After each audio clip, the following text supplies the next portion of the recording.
If you're a developer who loves efficiency, then you need to see this. Integrate Laravel with React in 5 easy steps. Laravel on the backend, React on the front end. Sounds like a dream team, right? Let's get started. Step 1. Install Laravel using Composer. Run Composer Create Project. Prefer dist Laravel your project name. Easy peasy. Step 2. Install React. Navigate to your project directory and run npx create react app frontend. You're halfway there. Step 3. Now link React with Laravel. Update Webpack.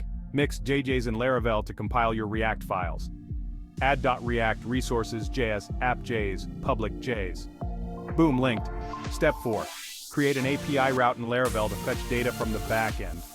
Define your routes in routes API.php. Simple, right? Step 5.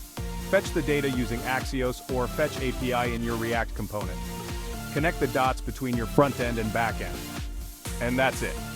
Your Laravel backend is now chatting with your React front-end. Full stack magic in just a few steps. Like and follow for more dev tips.